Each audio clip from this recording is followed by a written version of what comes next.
faire l'ouverture de cette table ronde et ensuite d'arriver à respecter un temps qui ne sera pas aussi long que nous le voudrions tous pour discuter d'une question assez difficile, qui est cette question au fond de la légitimité de la justice constitutionnelle et des rapports qu'elle entretient avec la démocratie. Je tiens évidemment à dire à quel point je suis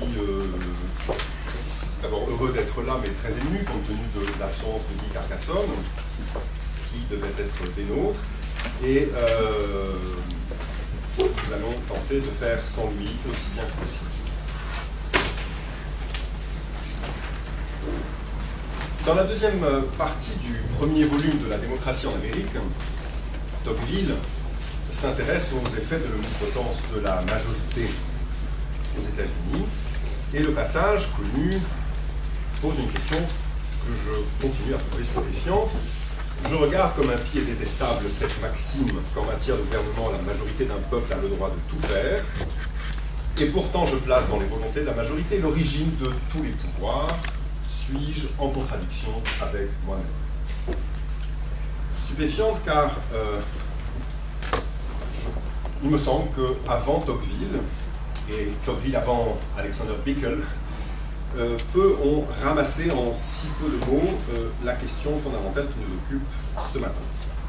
Et je ne peux pas non plus lire aujourd'hui Tocqueville sans une pensée amicale pour Guy Carcassonne, qui avait le souci constant, on le sait, de tenter de répondre à cette question, car lui aussi défendait les prérogatives du Parlement tout en défendant ardemment l'extension du contrôle de constitutionnalité en France, au nom de l'État de droit. Alors j'ai conscience de l'anachronisme qui pourrait faire lire du Bickel chez Tocqueville, mais il me semble que malgré tout Tocqueville en effet précède très largement ces questions qui sont apparues dans les années 60 notamment aux États-Unis. Il écrit à nouveau, toujours au même endroit dans la démocratie en Amérique, resserrer dans ses limites le pouvoir accordé aux tribunaux américains de prononcer sur l'inconstitutionnalité des lois forme encore une des plus puissantes barrières qu'on ait jamais élevées contre la tyrannie des assemblées politiques. Mais depuis Tocqueville, une chose a changé, je crois, c'est qu'on parle assez peu de la tyrannie de la majorité. On parle davantage des cours constitutionnelles comme d'un moyen de renforcer la démocratie ou, le disais-je, l'état de droit. Il reste que la question des rapports entre les cours constitutionnels et la démocratie n'est pas si aisée que cela. D'une part parce que la démocratie et l'état de droit apparaissent évidemment à certains égards antinomiques. J'ai à peine besoin de rappeler que pour certains, la démocratie se définit uniquement comme le système dans lequel la souveraineté appartient au peuple, qu'il exerce par lui-même par des représentants élus. Et, comme on l'a dit hier matin, si le peuple est souverain, sa volonté ne peut être subordonnée par aucune norme, entendez, aucune norme de justice qui ne soit le résultat de sa volonté.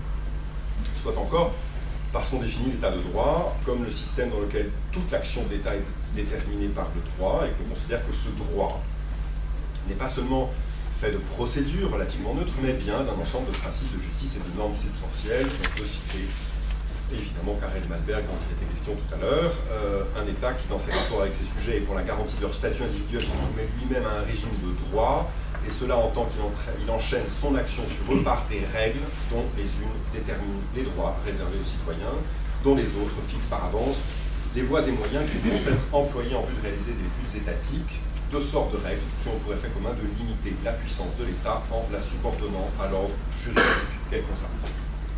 Voilà la définition de l'état de droit telle qu'on la trouve au début du XXe siècle dans une doctrine française classique. On voit ainsi se dessiner un conflit que Paolo Conducci connaît très bien, un conflit entre deux concepts de constitution, une conception ou un concept selon lequel la constitution est un ensemble de règles procédurales permettant de faire des lois, et une conception selon laquelle la constitution est une norme qui contient des valeurs, des droits, si possible fondamentaux, lesquels s'imposent évidemment aux législateurs. D'autre part, la contradiction entre démocratie et état de droit vient de ce qu'on ne voit pas nécessairement en quoi les juges entretiennent un rapport quelconque avec la démocratie, aussi étrange que cela puisse paraître.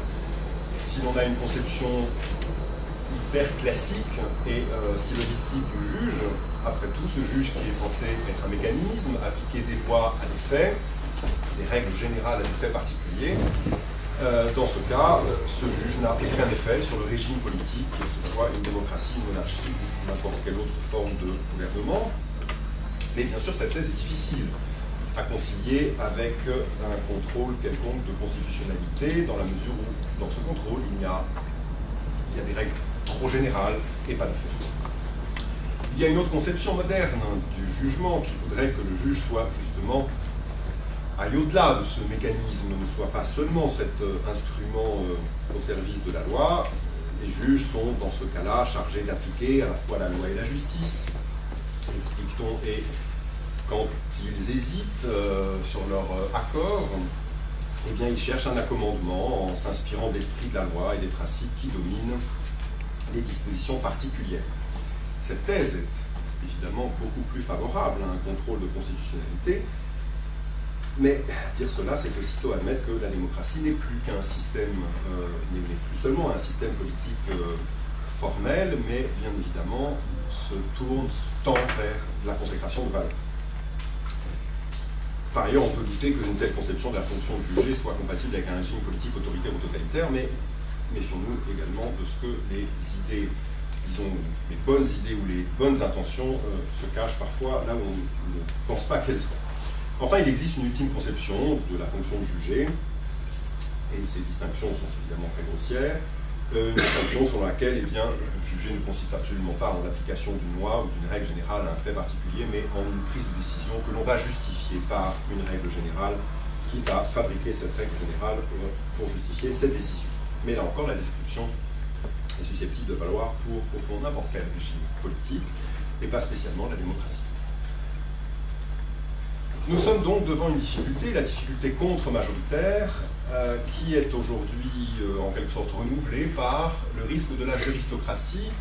La difficulté contre-majoritaire, c'est celle qui a été identifiée par Alexander Bickel en 1962, lequel, vous le savez, était en réalité favorable au judicial restraint, c'est pas du tout favorable à une extension du pouvoir de la Cour. Il était le clerc de Frankfurter, et Frankfurter, au sein de la Warren Court, a lui-même milité pour une restriction du pouvoir de la Cour, de ses pouvoirs par la Cour, et un plus grand respect de la parole du Congrès. Mais, encore une fois, nous sommes ici à une période de l'histoire américaine tout à fait particulière. La Cour Warren succède à la fameuse Lochner Court, c'est-à-dire cette cour qui, pendant les premières années du XXe siècle, a en réalité développé un activisme très fort, un activisme conservateur, et a beaucoup lutté contre le New Deal. Et ses successeurs sont justement ces New Dealers qui, eux, cherchent à repenser la fonction de la Cour et la place de la Cour dans le système politique.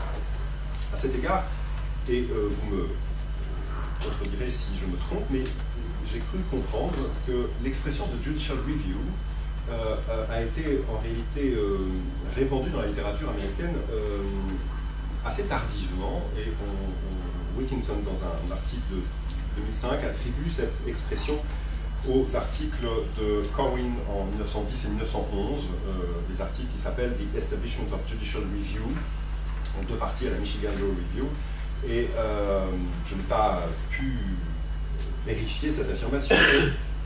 Il est très intéressant de voir qu'à l'époque, Judicial Review est proposé par Corwin, lequel, quelques années avant, parlait de Judicial Paramountcy, et auparavant, les expressions concurrentes étaient pas du tout celles de Judicial Review, mais justement celles de Judicial Supremacy ou Judicial Veto ou Judicial Nullification.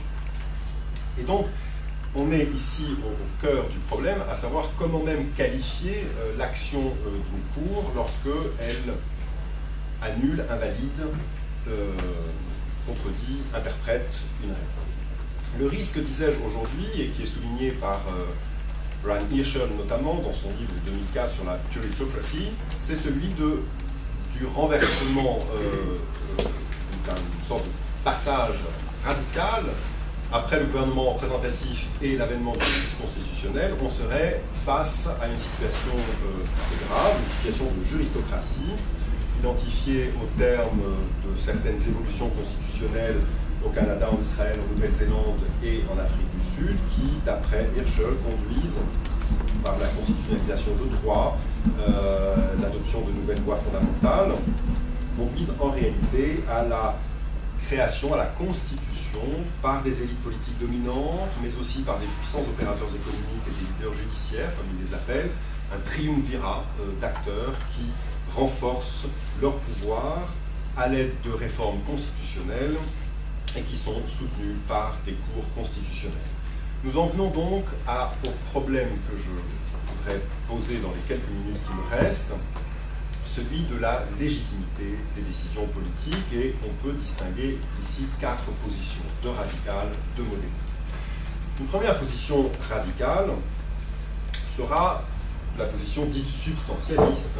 Je m'appuie ici sur les travaux de José Luis Martí dans un livre remarquable sur la démocratie délibérative. Le substantialisme radical, c'est cette thèse selon laquelle une décision politique est légitime si elle est conforme à des objectifs ou des normes de justice, et peu importe les procédures que l'on a que l'on a choisies pour adopter cette décision.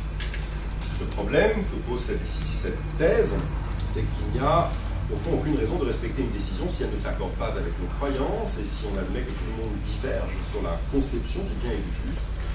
Alors nos sociétés sont pluralistes et aucune décision ne peut prétendre s'imposer à tous. On se trouve alors face à un dilemme: ou bien le substantialisme se résigne au platonisme, ou bien il se tempère d'un peu de procéduralisme et reconnaît qu'il n'y a pas de valeur qui s'impose par elle-même, mais qu'elles ont besoin de procédures précisément pour exercer leur autorité. À l'opposé, il y a cette thèse du procéduralisme radical. Une décision est légitime si elle est prise selon certaines procédures, et la procédure privilégiée est évidemment la participation de tous à la décision. Le problème de cette thèse, c'est que les raisons pour lesquelles on adhère à celle-ci sont elles-mêmes substantielles et non procédurales. On ne peut la défendre à l'aide d'un argument procéduraliste, mais on défend le procéduralisme au nom de valeurs que l'on suppose plus fortes que la simple procédure. Comme le dit Martí et un autre auteur remarquable qui s'appelle Linares, l'unique raison de préférer la procédure démocratique se fonde sur certaines valeurs substantielles ultérieures et sous-jacentes. D'où un dilemme: ou bien on nie qu'il y ait des valeurs qui justifient notre choix en faveur d'une conception de la légitimité procédurale démocratique, mais alors comment justifier le choix de cette procédure plutôt qu'une autre? Ou bien on admet qu'il y a des valeurs qui justifient ce choix, et on doit tempérer ce procéduralisme de considération substantielle. On pourrait être encore opposé aux partisans du procéduralisme radical expérience hongroise actuelle, mais je n'insiste pas. On pourrait également penser à une objection des procéduralistes radicaux qui pourrait expliquer que la définition de la démocratie comme exercice par le peuple de sa souveraineté est inscrite dans le texte même de la Constitution, par exemple dans le texte de la Constitution française, article 2 alinéa 5, le principe de la République démocratique et le gouvernement du peuple par le peuple, et article 3 alinéa 1, la souveraineté nationale appartient au peuple. Je m'en tiens à ce texte. Mais on pourrait également objecter que cet argument de texte, comme tous les arguments de texte, présuppose un choix de lecture de la part du lecteur du texte, et que d'ailleurs, si on s'en tient au texte, on doit aussi prendre en compte que le même texte prévoit explicitement la présence d'un juge constitutionnel. De là, plusieurs conclusions possibles, certaines sans doute descriptives, mais un très grand nombre clairement normatives. Le rédacteur du texte s'est trompé, il ne connaissait rien, les rédacteurs du texte de toute façon ne sont pas des juristes, ne sont pas des bons juristes, etc. Et il faut lire le texte avec le principe d'abord, ou au contraire mettre en avant les règles techniques. Bref, cette question, ces positions radicales supposent ou appellent des positions peut-être plus modérées. Et là encore, on peut identifier 2 positions modérées, l'une substantialiste et l'autre procéduraliste. Le substantialisme modéré, c'est ce substantialisme, cette thèse qui est très répandue dans la littérature sur les juges constitutionnels et en rapport avec la démocratie. Évidemment, l'auteur ici, qu'on ne peut pas ne pas citer, c'est Ronald Dworkin, et notamment son ouvrage 96, Freedom's Law, dans lequel il distingue entre la prémisse majoritaire et la démocratie constitutionnelle qui intégrerait les droits constitutionnels. Cette dernière procède à une harmonisation entre les valeurs procédurales et les valeurs substantielles, et la nécessité de reconnaître un égal statut à tous les citoyens suppose que tout le monde soit donc traité justement, et de sorte que la démocratie ne peut pas, en son nom, justifier l'interruption de procédures qui conduiraient avec une grande probabilité utile à des résultats justes. On a également d'autres positions bien connues. On a le fameux argument de Hamilton, dont nous avons parlé hier, l'idée que la Constitution comme volonté du peuple, que la Constitution est l'expression de volonté du peuple, et donc il est tout à fait légitime et même conforme à une conscience démocratique de prévoir une révision de la Constitution et un contrôle de la loi. De même, on peut évoquer Lawrence Sager, je ne sais pas comment on prononce, Justice in Plain Clothes de 2004, qui affirme que les juges seront en fait des partenaires actifs dans l'entreprise consistant à garantir les fondements politiques de la justice, et ainsi ils n'œuvrent que en faveur d'une plus grande justice. Cette thèse du substantialisme modéré, très largement partagée, disais-je, est ou disons contredite, contestée par une autre thèse modérée, celle du procéduralisme modéré dont on trouve des traces chez Jeremy Waldron, mais aussi chez Larry Kramer par exemple, ou encore dans la littérature latino-américaine, chez Ferreres Comela, connu, ou chez Linares dont je parlais. On peut accorder, selon cette thèse, une importance décisive à la règle majoritaire sans verser dans le procéduralisme radical. Si nous reconnaissons des droits aux individus, c'est parce que nous présupposons que les individus ont une égale dignité, une égale capacité à délibérer, une égale autonomie de décision. Nous présupposons qu'ils ont une même liberté de choix des différentes façons de protéger les droits. Et si nous admettons cela, il est contradictoire de croire qu'on peut résoudre les désaccords entre nous sur l'étendue des droits ou sur leur contenu en dehors de tout cadre démocratique. Et donc, la procédure démocratique prime des questions substantielles car elle est le seul moyen de mettre fin au conflit, conformément aux valeurs qui fondent la démocratie. On peut aussi évoquer la figure bien connue de Habermas, qui pourrait apparaître ici comme un défenseur de cette thèse, même s'il n'a pas toujours eu la même réponse. Enfin, je voudrais terminer avec une question: comment répondre à l'objection démocratique? Et ici, il y a de nombreux travaux qui tentent justement de dépasser le cadre purement philosophique de la question pour tenter de fournir des réponses pratiques, ce qui sera une excellente transition pour l'intervention de Carlos Henao. Il y aurait, selon les uns ou les autres, au moins deux façons de relier les cours à la démocratie. Par le mode de nomination des juges, notamment, en faisant choisir les juges par les élus, en limitant dans le temps les mandats de ces juges, ou encore en interdisant les opinions dissidentes. C'est une proposition de Feijón et Pasquino. Le secret des votes, selon eux, protégerait les juges contre les pressions externes et favoriserait les délibérations en interne plutôt que celles en externe.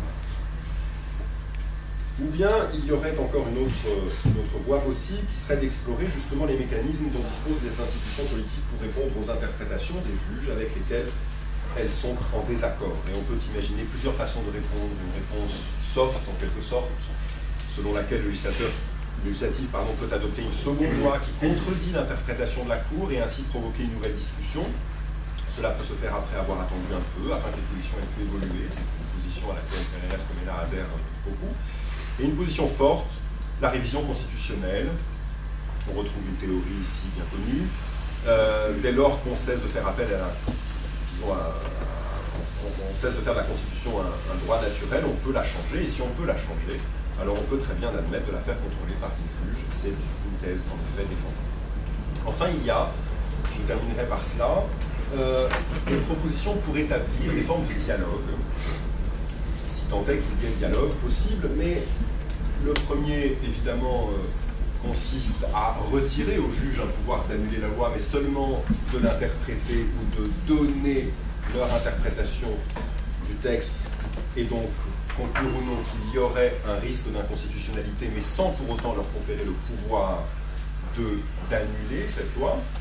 On peut évoquer ici le cas de la Hollande, de l'article 120 de la Constitution, qui prévoit que le juge ne porte pas de jugement sur la constitutionnalité des lois et des traités. Il peut ne pas porter de jugement définitif, il peut en porter un interprétatif, explique-t-on.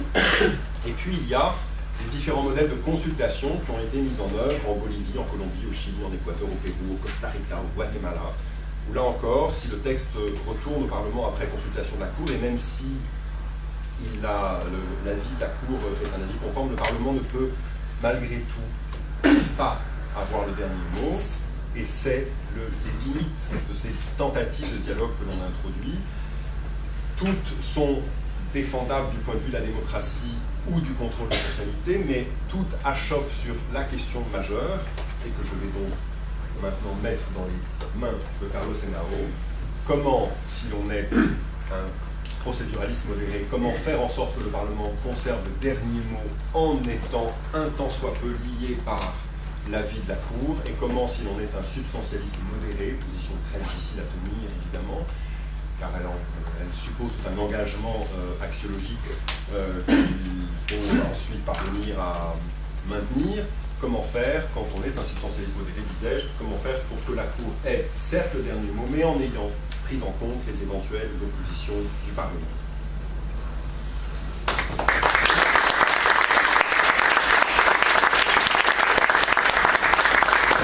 C'est le mouvement d'une partition à 4, donc en réalité on n'applaudit pas. Carlos. Ok, bonjour à tous et à toutes. Et voilà, tout d'abord je dois dire un grand hommage à M. Carcassonne. C'était très connu en Colombie. Il y avait des étudiants qui avaient fait thèse avec lui, etc. Des hommages pour M. Carcassonne. Ensuite, mes remerciements à Véronique Champel d'être là pour l'organisation de ces colloques et à toute son équipe. Et voilà, et en troisième lieu, on a dû préparer des tas de choses par écrit, mais maintenant, à la limite, on sait qu'il faut parler en 20 minutes, c'est-à-dire que j'ai jusqu'à, disons, 12h10. Et déjà, M. Brunet a fait un encadrement, je crois, très bon pour la discussion qu'on aura lieu là maintenant. Alors je vais économiser 10 minutes là, en disant que voilà, que tout a été dit. Je vous dis simplement, voilà, je suis actuellement le président d'une université qui s'appelle l'Universidad External de Colombie à Bogotá. Et j'étais l'année dernière le président de la Cour constitutionnelle colombienne, que j'ai quitté la Cour constitutionnelle parce que j'étais nommé président de l'Université External. Je l'ai quitté même si ça me manquait encore 5 ans de mandat comme juge constitutionnel. Mais voilà, c'est une belle université privée mais laïque, qui a été créée en 1886 en opposition à l'arrivée au pouvoir de la Constitution de 1886, qui a fait de la religion catholique la religion officielle de la nation colombienne. Et voilà, c'est là où s'est instaurée la Université External comme l'université, disons, la plus publique des privées.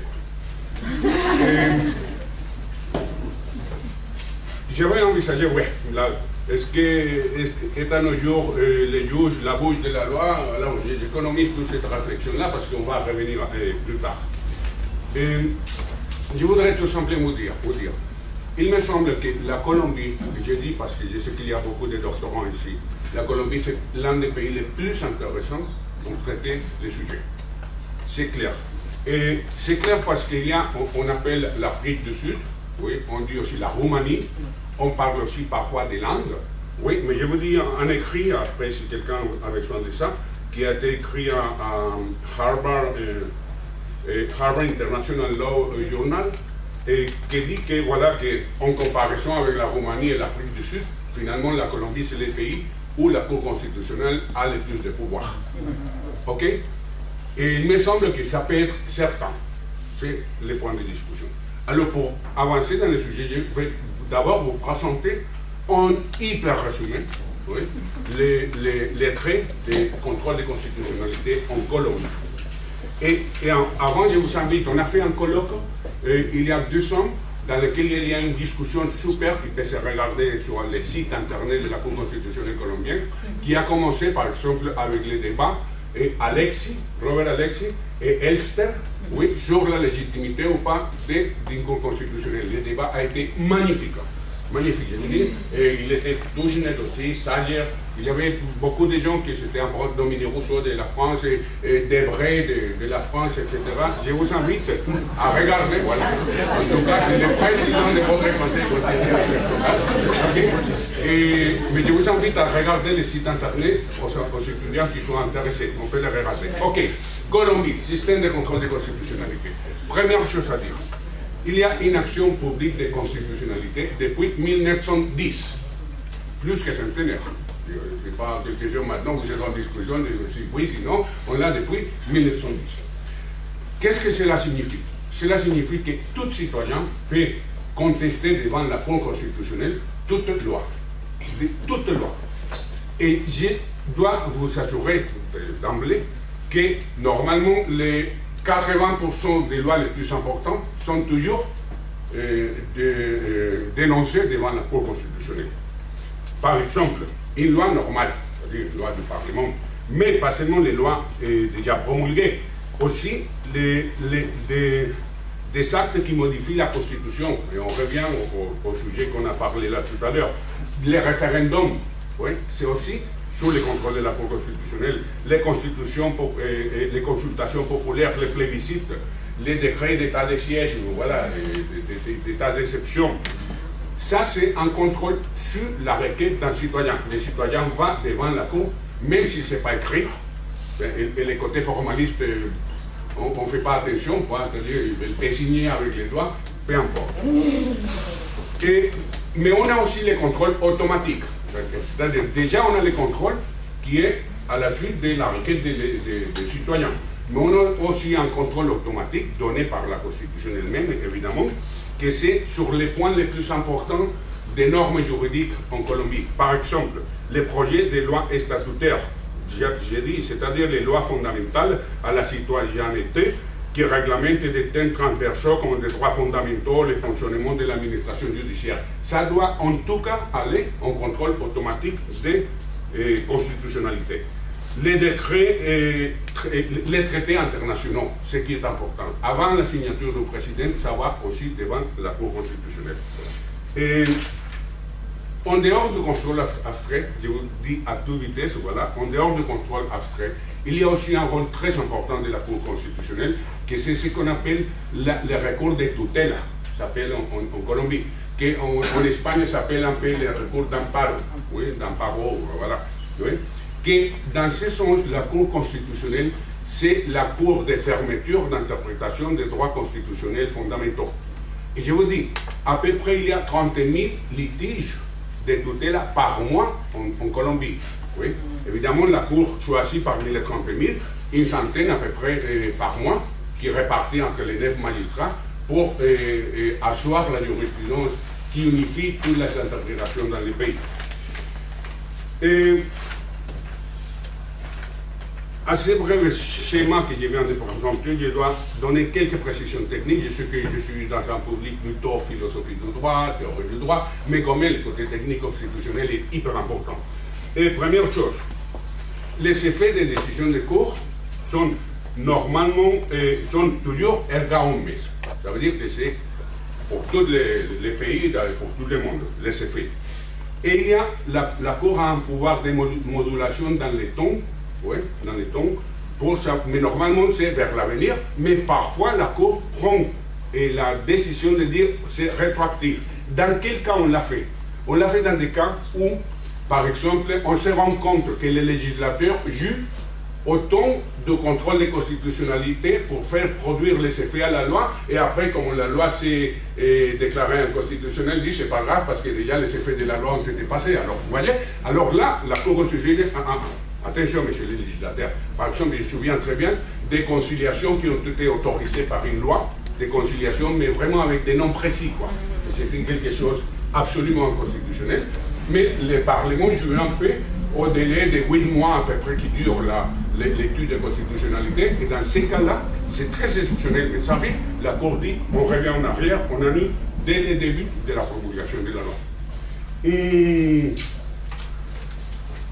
Le recours de tutela, c'est aussi très important dans le sens que par cette voie, on se mêle beaucoup sur les droits socio-économiques et culturels, les DESC. Oui. Qu'on nous accuse d'être une cour qui mène des politiques publiques. Le débat est ouvert en droit colombien et j'y reviendrai.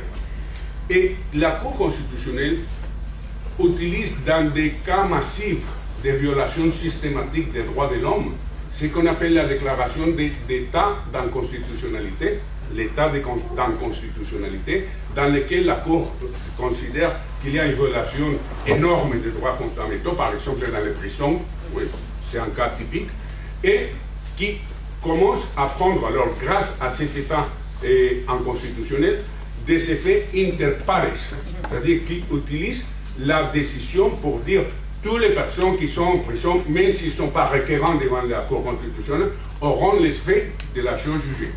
Je reviendrai, mais c'est une chose importante. Alors, quels exemples je peux vous donner? Il y a des milliers, hein? Il y a des milliers. Je choisis 4 ou 5 pour vous donner l'ambiance en plus. Il me reste 10 minutes, 12 minutes. D'abord, dans le cas de la déclaration d'inconstitutionnalité des lois, ce qui est normal, à peu près on produit 240 parmi les 1100 décisions chaque année de la Cour constitutionnelle, à peu près 240 sur l'inconstitutionnalité des lois. Je vous donne des exemples. Par exemple, déclaration d'inconstitutionnalité du code des mines, du code minier, qui est très important. Imaginez-vous dans un pays comme la Colombie, et maintenant avec les bombes minières qu'il y a dans tout le monde. Et aussi l'inconstitutionnalité du code de l'environnement, qui est aussi très important. Pourquoi on a déclaré l'inconstitutionnalité? Parce qu'on a considéré qu'on n'avait pas consulté auparavant, préalablement, les communautés indiennes et les communautés des Noirs. Et on a violé des traités internationaux dans lesquels la Colombie s'était engagée. Alors, bon, cassure totale, les codes n'existaient plus parce que la Cour constitutionnelle l'a annulé. Mais je peux vous dire, par exemple, un cas qui a été assez polémique, c'était l'inconstitutionnalité d'un soi-disant traité, je ne vais pas m'arrêter dans les côtés techniques, de la permission du gouvernement pour que les Américains installent des bases militaires dans le territoire colombien. Et les côtés techniques étaient assez compliqués, mais voilà. Décision, les Américains, Yankee go home, on peut dire, oui. Les mariages pour tous, pour vous donner un exemple qui pour vous c'est intéressant. Et là, je ne suis pas dans les 4 types d'interprétations possibles dans lesquelles on pourrait mettre la Cour constitutionnelle colombienne, mais le cas c'est qu'on a contesté la constitutionnalité de la définition du Code civil de 1800, je ne sais pas quoi, oui, là, il y a 2 ans, oui, devant la Cour constitutionnelle, dans le sens qu'il y avait une omission législative, parce que c'était seulement un homme et une femme, et que ça manquait le reste. Voilà. Qu'est-ce qu'a dit la Cour? Et c'est intéressant, parce que ça, on l'utilise pas mal. On a fait un dialogue. On a dit, il y a un manquement d'égalité pour les couples homosexuels. Ça, c'est clair et certain. Alors, on a renvoyé au Parlement en lui disant, messieurs les parlementaires, faites une loi, parce que c'est un sujet quand même compliqué, qu'il faut les débats publics, etc., etc. Faites une loi, mais si vous ne la faites pas en juin 2013, oui, c'est la même chose qui est arrivée avec l'euthanasie. Hein. Si vous ne la faites pas jusqu'en 2013, voilà, c'est l'arrêt qui va compter. C'est-à-dire que, évidemment, le Parlement n'a pas voté la loi. Pourquoi? Parce que c'était trop grand pour elle, trop compliqué, etc. Le Parlement n'a pas voté. Et dans ces cas, maintenant, les personnes peuvent aller devant les juges ou devant les notaires avec l'arrêt de la Cour constitutionnelle, ce qui a déjà commencé, pour leur demander un contrat juridique solennel qui est équivalent au mariage homosexuel. C'est un exemple de dialogue qui s'instaure en droit colombien. Mais une autre décision que je crois qu'en France, ça ne serait pas du tout accepté, c'est par exemple la décision sur la deuxième réélection du président Uribe. C'est vraiment, je pense que c'est la décision la plus importante qui n'a jamais pris la Cour constitutionnelle colombienne, parce que ça a été une décision qui a coupé en deux l'histoire récente de la Colombie, c'est clair. L'histoire politique récente de la Colombie. Et je vous dis, quel c'était l'effet? 5 millions de personnes qui avaient signé pour venir devant le Parlement, pour que le Parlement vote une loi convoquant un référendum pour changer la Constitution, pour permettre au président Uribe un 3e mandat. Ok. Ça arrive au contrôle de constitutionnalité à la Cour constitutionnelle, et on dit, c'est inconstitutionnel. Imaginez-vous. Imaginez-vous, d'abord, je vous parle parce que j'ai signé la décision, la peur qu'on avait pas. Un Fujimorazo, oui, ou n'importe quoi, on disait, comment va se comporter le pays? Est-ce que les Pays-Bas, parce qu'il faut savoir qu'à ce moment-là, le président Uribe avait les 80% des taux de popularité dans la population colombienne. C'était un président très vif, quoi, très actif, très accepté. Mais la Cour constitutionnelle a dit, en s'appuyant sur une théorie qui est assez intéressante au niveau des droits comparés, qui s'appelle la théorie de la substitution de la Constitution, qui dit à peu près, je dis d'une manière grossière, excusez-moi, mais je pourrais faire des heures de conférences parce qu'il y a beaucoup de jurisprudence sur ça, mais à peu près en disant que les constituants dérivés, pas l'originaire, grosse différence dans la discussion que nous avons eue ce matin, les constituants dérivés ne peuvent pas changer les aspects substantiels d'une constitution. Hypothèse d'école, maintenant on revient à l'esclavage. Ah non, ce n'est pas le Parlement qui va changer la Constitution comme ça, avec une majorité faible, passagère, qui va se mettre dans le cœur de la Constitution. Alors, on dit théorie de la substitution. Ça veut dire quoi? Si on veut revenir à l'esclavage, si on veut revenir à être encore une colonie de l'Espagne, par exemple, je vous dis des hypothèses d'école, ouais, il faut appeler les constituants primaires, parce que là, ça c'est pas vraiment une discussion démocratique. Ce qui manque, M. Duncan l'a dit aujourd'hui, en paix, je ne connais pas trop, je n'ouvre pas trop ma bouche, mais ce qui manque en paix dans le référendum en tout cas est plus limité. Oui ou non, vous votez, mais ce n'est pas une discussion ouverte. Alors, ça a été très important. Et pour vous montrer un peu comment ça marche en Colombie, le cas Uribe, je pense que c'est le cas le plus important, parce qu'Uribe n'est plus président. Pourquoi? Parce que la Cour a dit non, tout simplement. Ouais. Sinon, Santos serait un peu le Medvedev de Poutine. Vous voyez? Oui, c'est clair. Ouais. Et le vote a été 7-2 par rapport au niveau formel de la procédure de la loi, mais 5-4 par rapport à la procédure substantielle, disons. Mais un cas encore plus intéressant, c'est un cas dans lequel il y avait 13 000 fonctionnaires qui étaient nommés à droit, comme ça, par des politiciens dans tous les pays. Et le Parlement vote une loi comme quoi ils pouvaient rentrer dans la carrière administrative sans faire de concours. Okay? D'abord, le Parlement a commencé avec une loi. C'est le cas peut-être le plus intéressant du point de vue du droit comparé. Au niveau politique, historique, c'est plus important le cas Uribe, mais du point de vue théorique, c'est plus important ces cas-là. Pourquoi? Parce que la Cour constitutionnelle, il y a, pour vous dire, 8 ans, a annulé la loi. Disons, ça va contre la Constitution qui dit que tout fonctionnaire doit rentrer par carrière concours administratif. Alors le Parlement s'est révolté devant la Cour constitutionnelle, ce qui est intéressant. Il a dit, ah bon, vous, monsieur le juge, vous considérez quoi? Et mes 13 000 votes, vous voyez, les personnes qui sont concernées, qu'est-ce qu'on fait? Alors qu'est-ce qu'ils ont fait? Ils ont réformé la Constitution, à peu près avec les mêmes contenus de la loi. Mais maintenant, on a changé de nature. C'est un problème qui se pose énormément dans le droit constitutionnel latino-américain, que parfois on utilise les réformes constitutionnelles pour échapper au contrôle des constitutionnalités des lois. Ouais. Alors, le Parlement a changé la nature. Il a dit, voilà, maintenant on fait une réforme constitutionnelle. Ça a été en 2008. Ça revient à la Cour constitutionnelle. Et encore une fois, j'ai signé aussi cette décision. La Cour constitutionnelle a annulé. Dit, vous ne pouvez pas faire ça, monsieur le Parlement. Alors, débat, évidemment, tension, etc. Mais finalement, c'était dans ce sens-là la décision de la Cour constitutionnelle.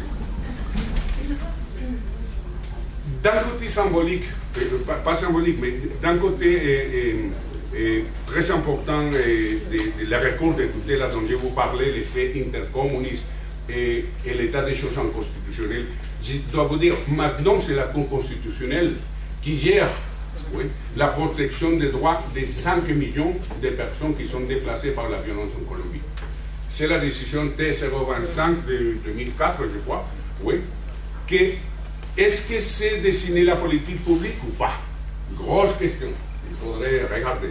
Mais en tout cas, la première chose qu'on a fait, c'est dire au gouvernement, il y a une violation systématique des droits de l'homme des personnes en situation de déplacement forcé.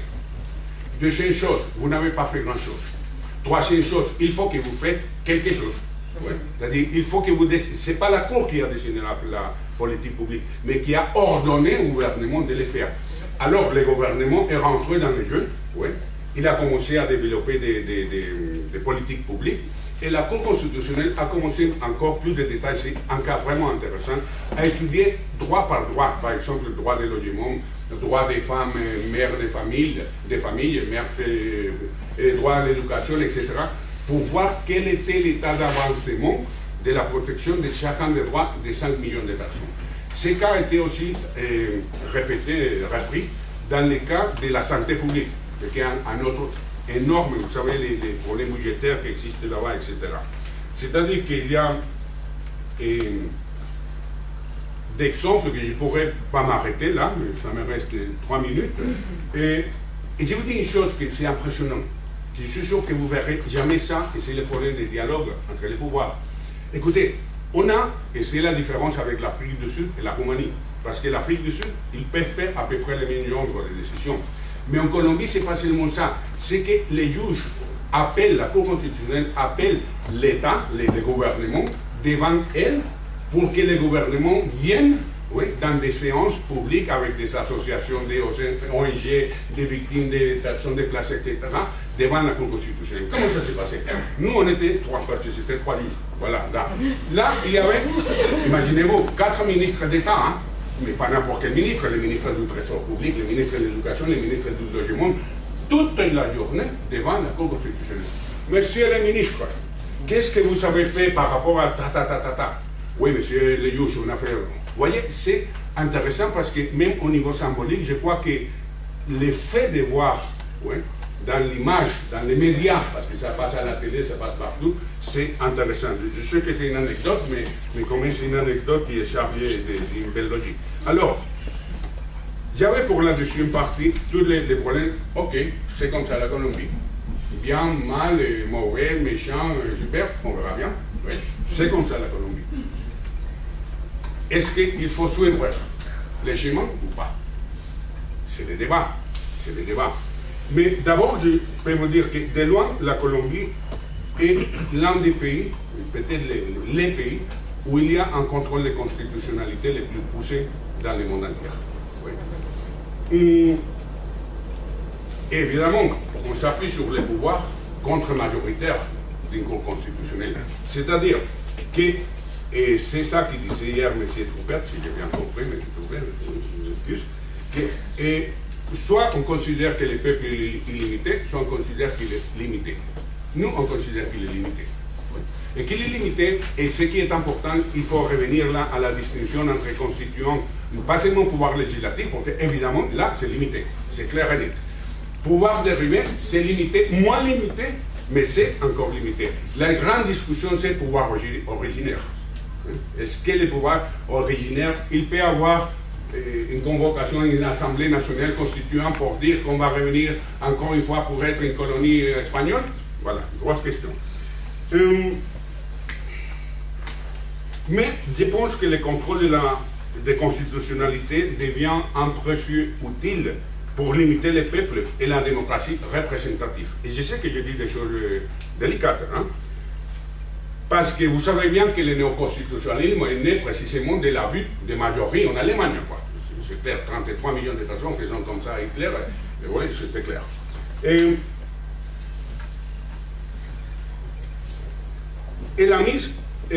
la Cour aide beaucoup à mettre en relief, en importance, la réalisation des droits constitutionnels. C'est une autre chose qu'on ne peut pas nier, et la Cour constitutionnelle a une légitimité énorme dans la Colombie. C'est-à-dire, on peut toucher le gouvernement, on peut toucher n'importe quoi, mais toucher les parlements, regardez, c'est un pays quand même assez bizarre. Des 102 parlementaires, il y a 33 en prison. Déjà, vous comprendrez bien que la légitimité du Parlement n'est pas la meilleure. Et alors, on peut toucher le Parlement, mais toucher la Cour constitutionnelle, c'est difficile. On a essayé de limiter les pouvoirs, on a essayé de restreindre les pouvoirs des recours de tutelle, des contrôles de constitutionnalité, et même les politiciens disent des choses comme ça. Pourquoi? Parce que la notion de démocratie représentative a été un peu diminuée en droit colombien. Il y a l'action d'inconstitutionnalité, voilà, mais il y a aussi l'action populaire pour la défense des droits collectifs, patrimoine public, droit environnemental, ce qui ne serait pas concevable en droit français. Parce que ça, on l'a depuis le Code civil de Napoléon. Mais évidemment, ça, c'était pas dans le Code civil de Napoléon. C'était les non-sens du Code civil de Napoléon. Ça aurait été une action populaire de que n'importe quel citoyen attaque pour la défense de la rivière. Non, parce qu'on considère que c'est pour ça qu'ils ont fait les représentants et les partis politiques. Mais pourtant, en Colombie, depuis 1800, je ne sais pas quoi, on a aussi la défense des droits collectifs. Voilà des choses. J'avais encore des choses à dire, mais le temps est fini. Merci beaucoup. Merci infiniment.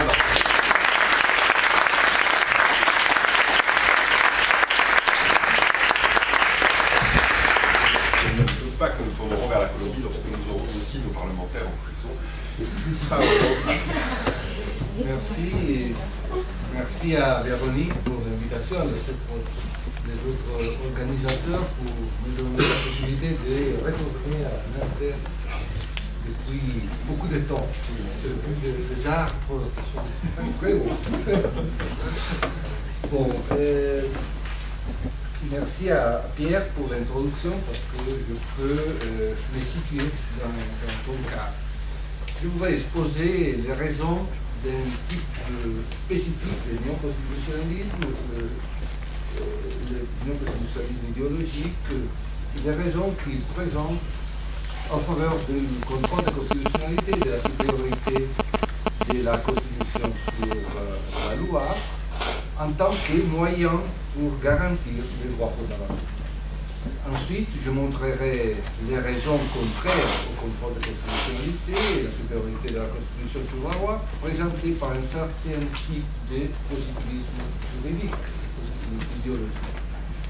Contre ces dernières raisons, j'exposerai finalement à la première personne deux arguments. J'avais trois arguments, mais je présenterai deux arguments philosophico-politiques.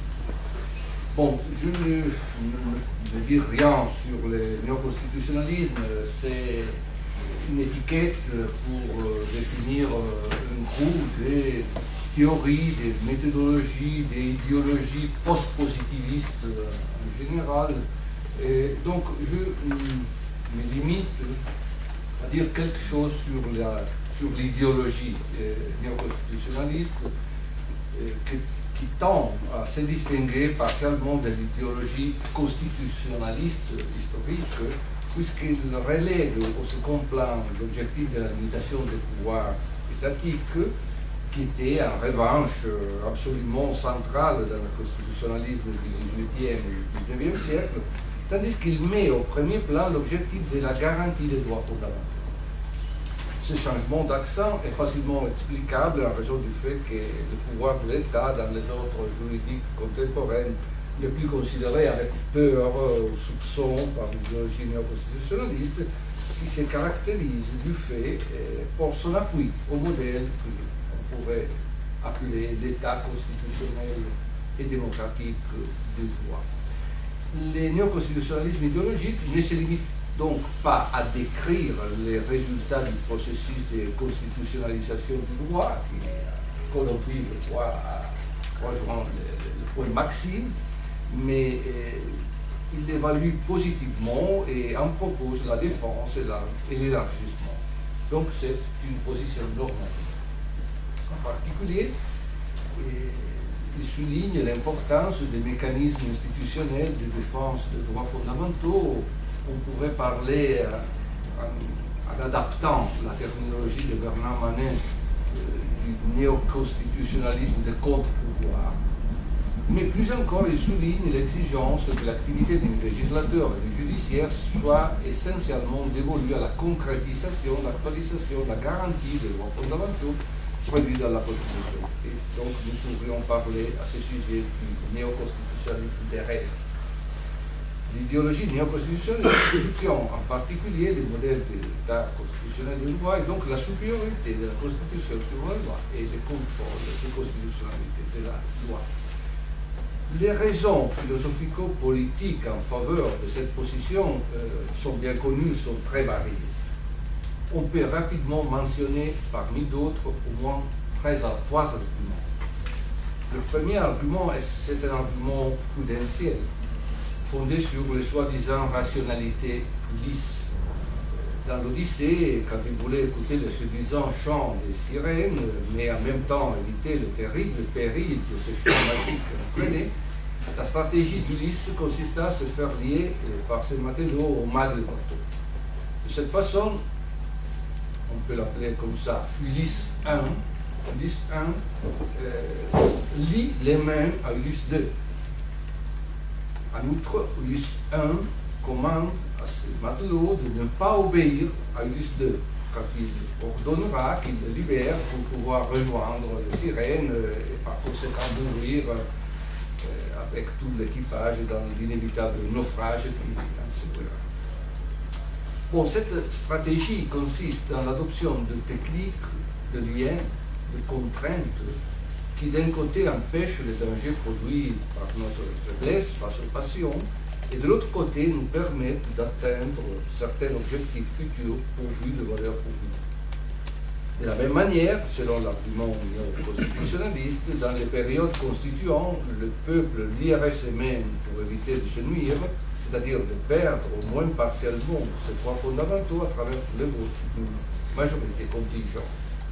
Cette auto-limitation se réalise à travers l'émanation d'une constitution rigide qui incorpore les droits fondamentaux et à travers l'institution de contrôle de constitutionnalité. Ces contrôles est une limite nécessaire aux politiques utilitaristes d'un côté et à la règle de majorité de l'autre. Le deuxième argument, c'est très connu argument juste naturaliste, typique de ces néoconstitutionnalistes idéologiques qui partagent aussi le néoconstitutionnalisme méthodologique, c'est-à-dire la Constitution est un pont entre droit et morale, elle incorpore droit et libertés moraux, et pourtant supérieur à la loi, le contrôle de constitutionnalité sert à protéger les droits moraux face aux décisions du législateur qui pourraient être injustes. Ceux qui me connaissent savent que je ne compare pas cet argument. Et le troisième argument, c'est un argument contractualiste dont je ne parlerai ici par des raisons de temps.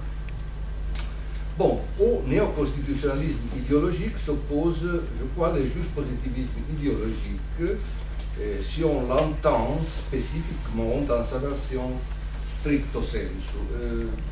Ce serait nécessaire de distinguer à la Robles, qui est un positivisme juridique, idéologique, latissimo, lato, et stricto sensu, mais strictissimo sensu, je ne le fais pas. J'appelle positivisme idéologique stricto sensu, je crois, le procéduralisme modéré parlait Pierre Brunet avant, c'est-à-dire la version démocratique de la seconde moitié du XVIIe siècle, du XIXe siècle, de la position très, très ancienne du positivisme idéologique qu'on peut retrouver dans les mots du crayon de Sophone. On peut la synthétiser par l'idée selon laquelle il faut obéir au droit indépendamment de son contenu, mais si et seulement si ces procédures de formation sont démocratiques. C'est-à-dire si les lois générales et abstraites ont été approuvées par la majorité. Ici, la valeur intrinsèque de la procédure démocratique, qui respecte plus que toutes les autres la valeur de l'autonomie et en outre poursuit celle de la paix sociale et de l'égalité formelle, puisqu'elle attribue à tous les citoyens un droit égal de participation politique, bon, justifie le devoir d'obéissance aux lois approuvées par la majorité, sans restriction substantielle et donc quel que soit leur contenu. L'obéissance est justifiée seulement par rapport aux lois de l'État démocratique au sens procédural de droit. Au contraire, selon le néoconstitutionnalisme idéologique, il faut obéir au droit seulement s'il a un certain contenu, c'est-à-dire s'il est conforme à une constitution qui à son tour a un certain contenu, c'est-à-dire si elle est formée d'un ensemble de principes, de valeurs, de droits fondamentaux qui constituent, au moins selon les auteurs cognitivistes, Dworkin, pas pour moi, Luigi Ferraioli, qui constitue la positivisation de la morale critique. La justification de l'obéissance à cette loi-là, pas un droit quelconque, est donnée par une morale qui n'est externe au droit et reste telle qu'elle pour les non-cognitivistes, c'est-à-dire que pour les auteurs cognitivistes, cette morale s'incorpore au système juridique à son niveau le plus haut, la Constitution. L'obéissance est justifiée par rapport aux lois d'un État constitutionnel et démocratique des droits. Bon, les débats contemporains entre procéduralisme et substantialisme modéré, dans ma terminologie, entre les partisans du soi-disant modèle Westminster, c'est-à-dire d'une démocratie procédurale sans limite substantielle, et les partisans du modèle d'État constitutionnel de droit, c'est-à-dire d'une démocratie procédurale avec des limites substantielles, pourrait être lus, c'est ma proposition interprétative, en tant que contraste entre positivistes idéologiques stricto sensu et néoconstitutionnalistes idéologiques. Il s'agit bien sûr d'une discussion d'éthique normative qui se développe souvent en mélangeant deux plans qui, à mon avis, devraient être maintenus bien séparés. Le plan empirique du fonctionnement de démocratie réelle, du contrôle réel de constitutionnalité, et le plan idéal, philosophico-politique, de la justification respective de deux modèles sur la base des mêmes principes et valeurs libéraux. La demande fondamentale du débat entre positivistes et néoconstitutionnalistes idéologiques est la suivante. Quel est le chemin institutionnel qui réalise le mieux la valeur de l'autonomie individuelle?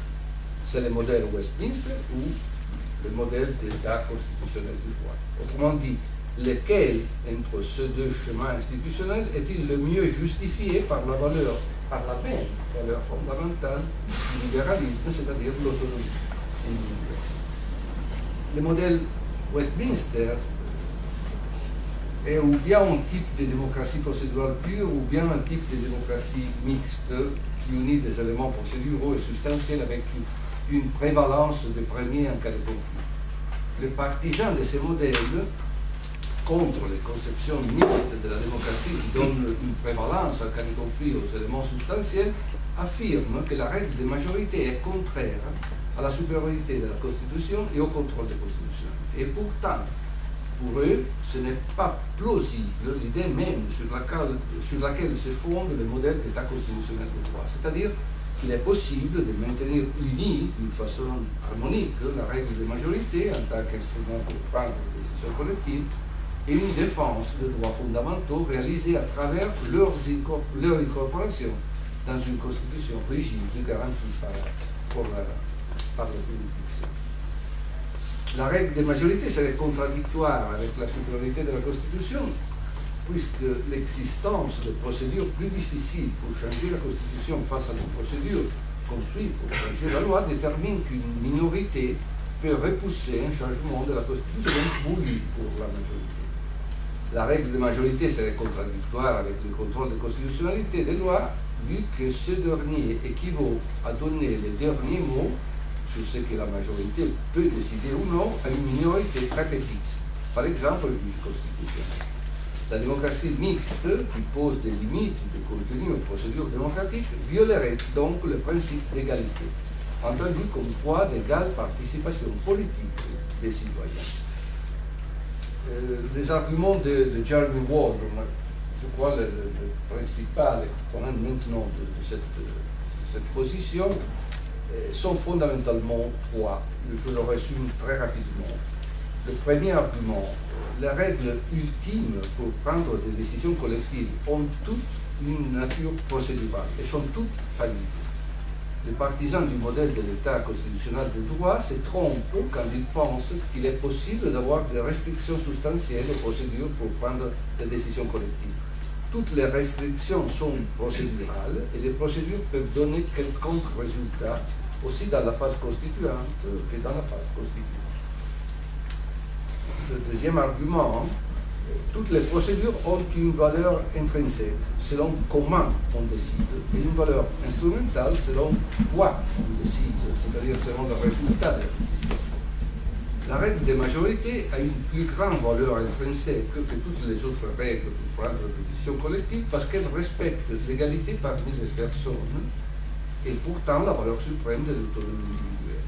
Et selon Waldron, nous ne devons pas prendre en considération la valeur instrumentale étant donné que toutes les procédures sont faillibles, c'est-à-dire qu'elles peuvent donner des résultats incorrects. Le troisième argument de Waldron se base sur l'existence des désaccords, sur les faits des désaccords.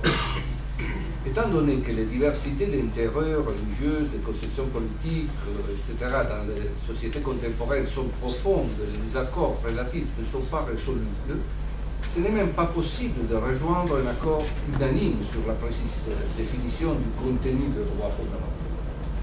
Le seul droit sur lequel serait possible un accord sont les droits de participation politique et ceux qui sont instrumentaux à leur exercice.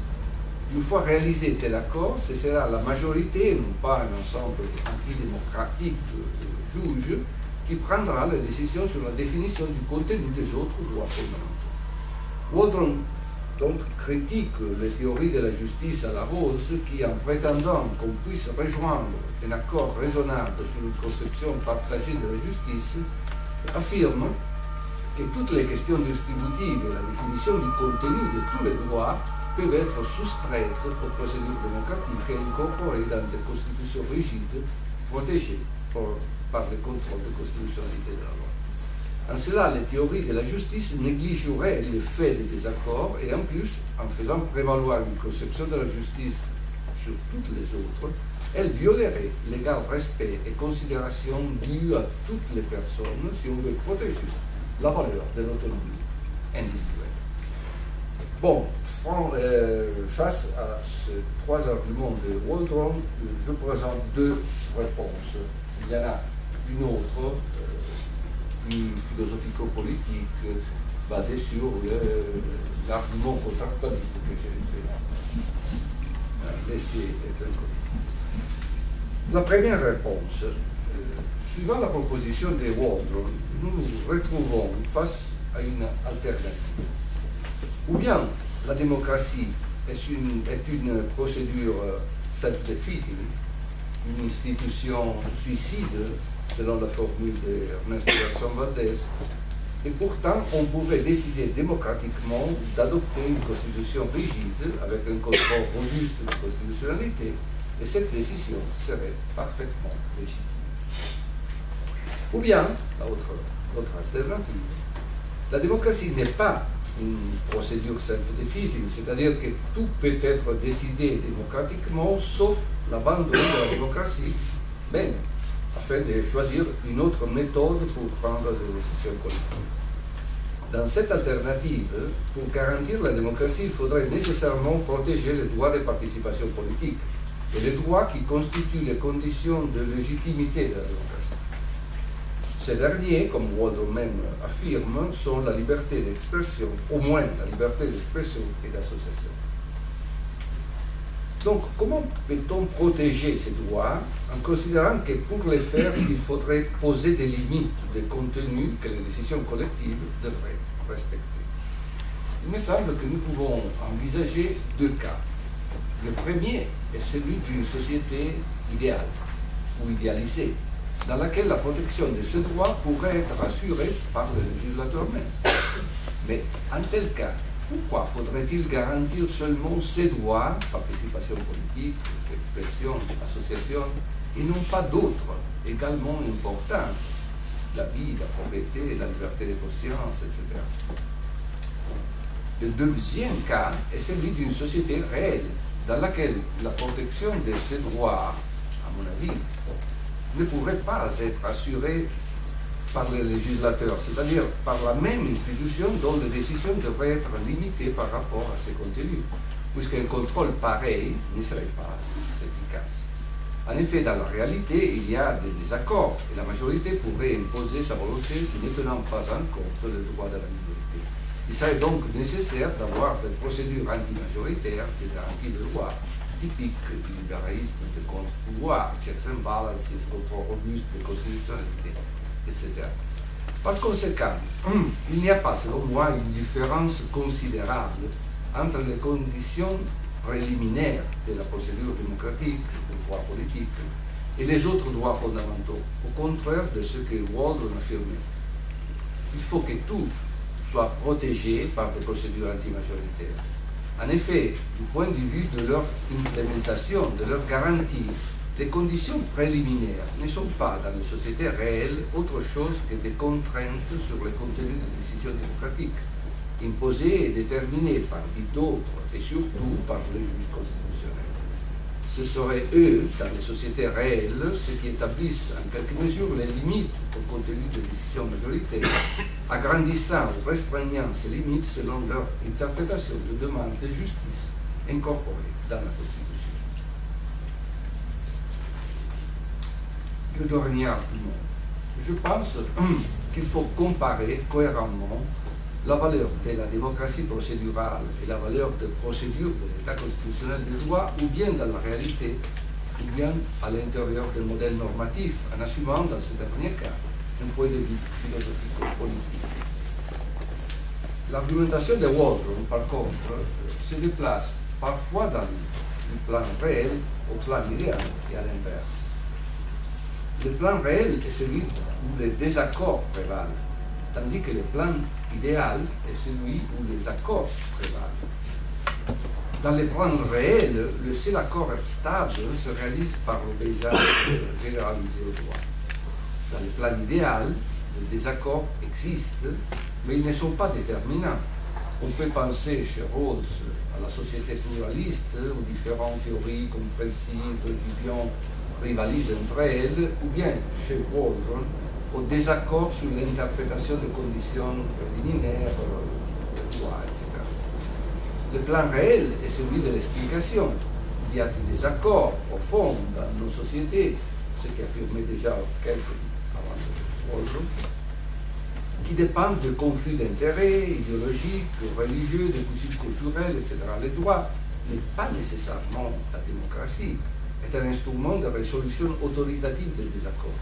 Il offre la forme de prendre des décisions collectives dans les conditions de la politique. Et ces procédures peuvent être la démocratie en tant que règle de la majorité, la démocratie avec des contraintes substantielles, le despotisme éclairé, aujourd'hui la technocratie, etc. Le plan idéal est celui des propositions normatives qui peuvent avoir comme objet la justice sociale, distributive, ou bien les procédures démocratiques sans ou avec des contraintes substantielles. Dans les premiers cas, la justice, John Rawls, par exemple, suppose que dans des circonstances idéales, ou an orderly society, il y aurait, je ne sais pas comment on le dit en français, un overlapping consensus qui formerait la base pour justifier une distribution égalitaire des droits fondamentaux et de leur protection juridique. Dans le deuxième cas, Jeremy Waldron, par exemple, suppose qu'il y aurait toujours, dans des circonstances idéales, un accord sur l'acceptation de la procédure démocratique pour prendre des décisions collectives et sur la nécessité de la protéger juridiquement. Il ne me semble pas, contrairement à ce que Waldron affirme, que Rawls et aussi les néoconstitutionnalistes idéologiques comme Dworkin ne prennent pas au sérieux l'argument de désaccord. Selon moi, si l'on soutient ça, si c'est vrai que Rawls ne prend pas l'argument du désaccord au sérieux, bon, alors il faudrait soutenir les mêmes au regard de la position de Waldron. En effet, si on prend au sérieux dans le plan réel l'existence de désaccords qui ne peuvent pas être éliminés par les hommes, il faudrait conclure que tous, Waldron ainsi que Rawls et Dworkin, présentent au niveau normatif des propositions pas complètement viables. Le consentement universel sur une proposition normative existe seulement dans des conditions idéales, contrefactuelles et non pas réelles. Comme disait Kelsen, dans des sociétés réelles, la justice est une idée irrationnelle, puisque les intérêts des hommes sont différents et opposés, et cela détermine parmi eux une inéliminable diversité des opinions morales et politiques.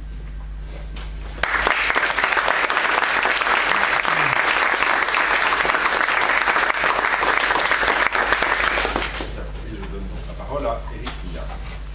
Bien, alors je suis censé faire des réactions, si je m'en tiens à l'intitulé qu'a retenu Véronique.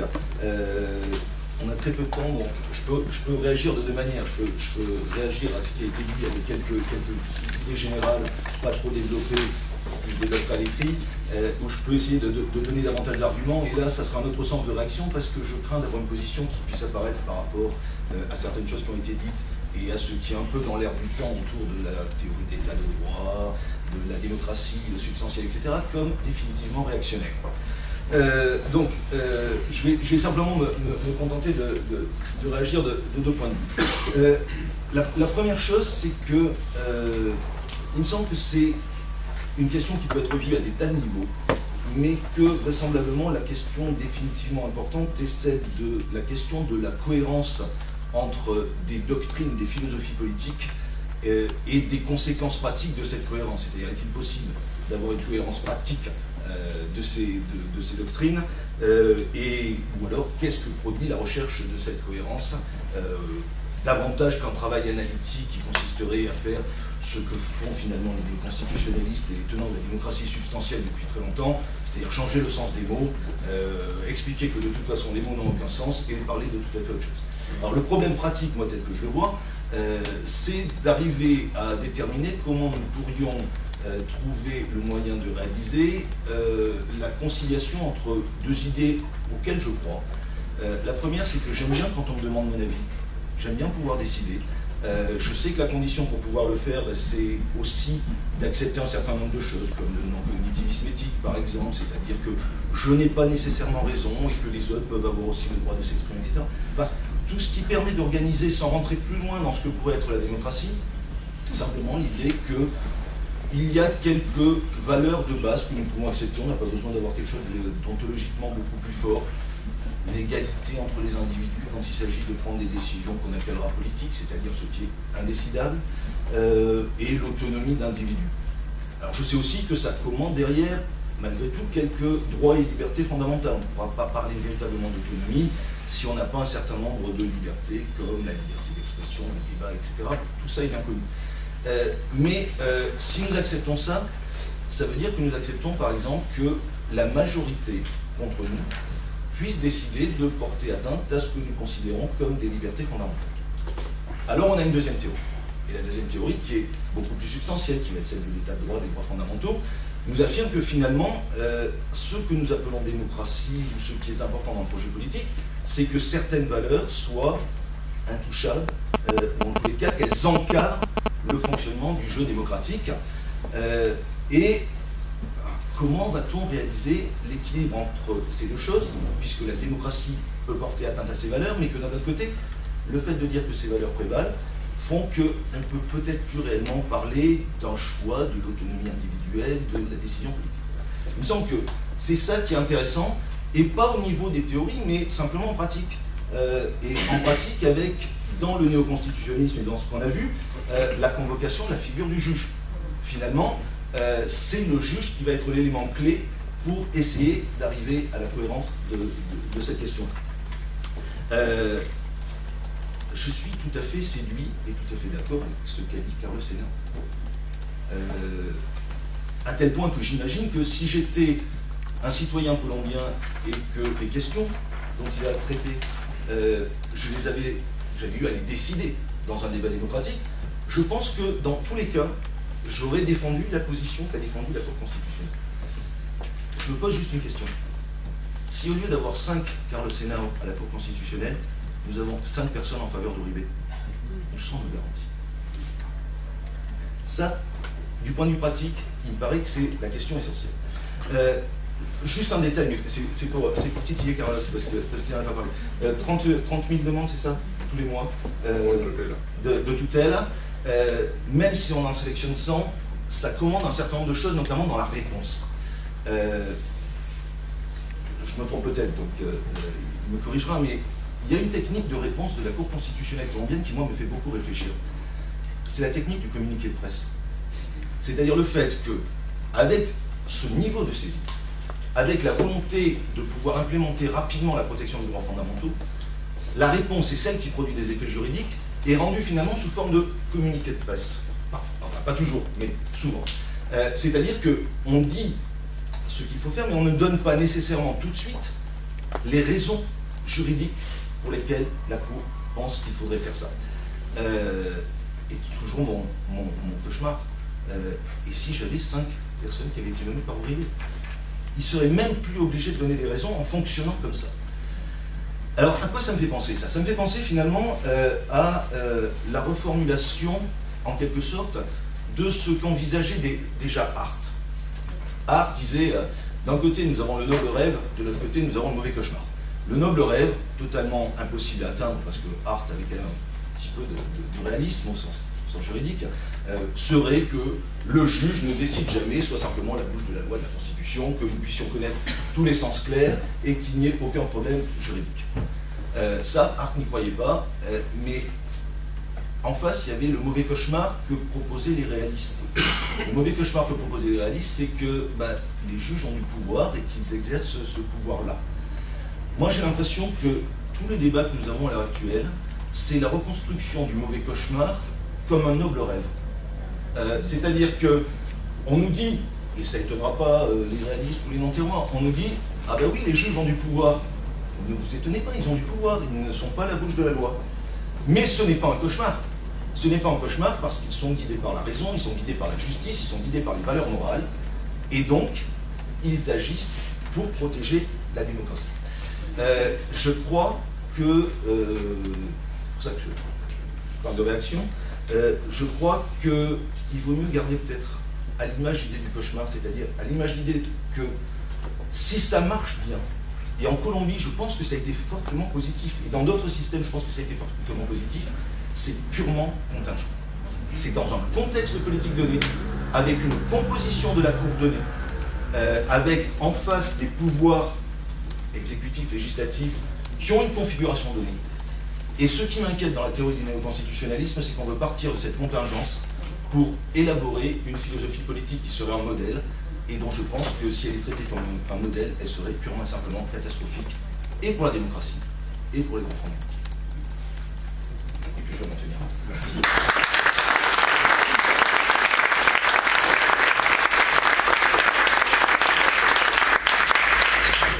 Alors la table ronde dans un colloque, c'est un peu comme le brunch. On ne sait pas très bien en quoi ça consiste après.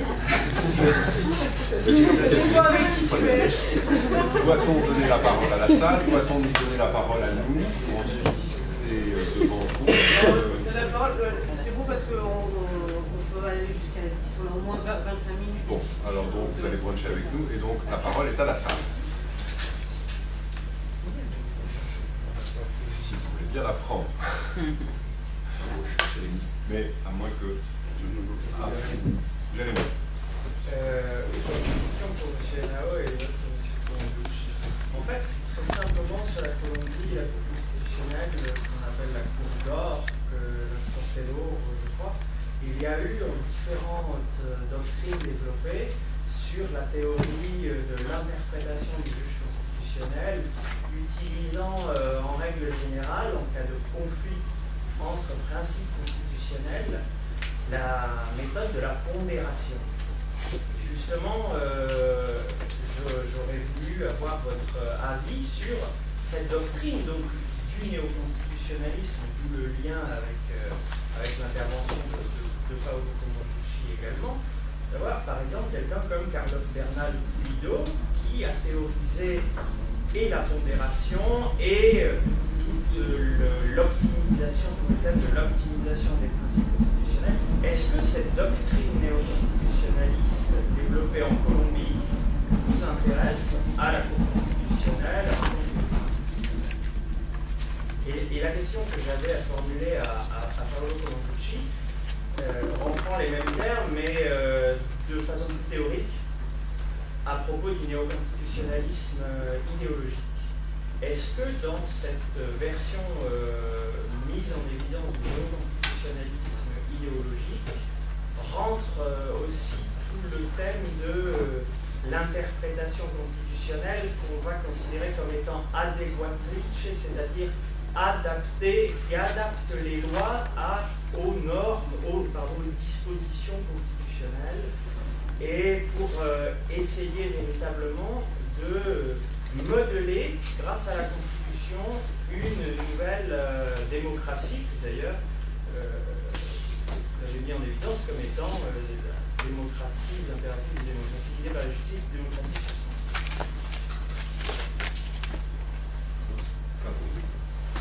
Voilà, merci beaucoup pour la question.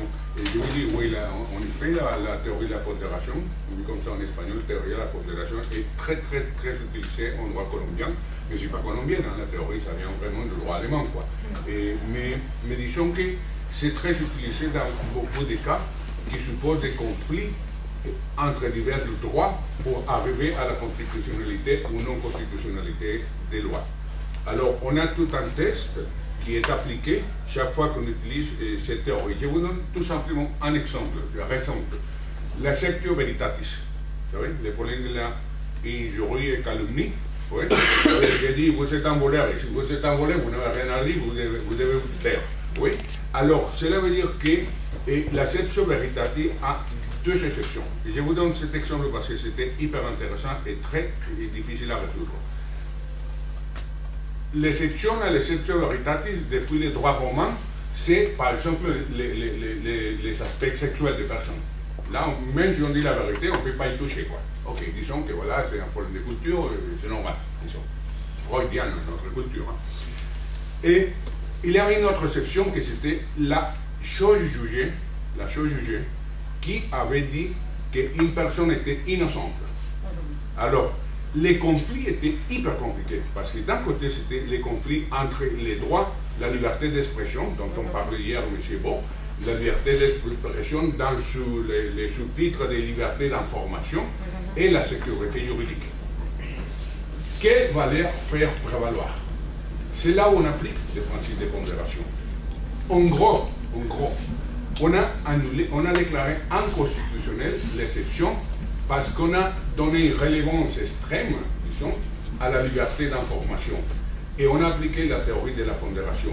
Mais je vous dis, c'est une technique qui est très utilisée en Colombie. Oui, je crois que oui, que en général, le néoconstitutionnalisme idéologique a une doctrine de l'interprétation et de l'interprétation constitutionnelle en particulier. Doctrine dans un sens normatif du mot. Pourquoi? Parce que je crois que le néoconstitutionnalisme en général considère que les systèmes juridiques contemporains ne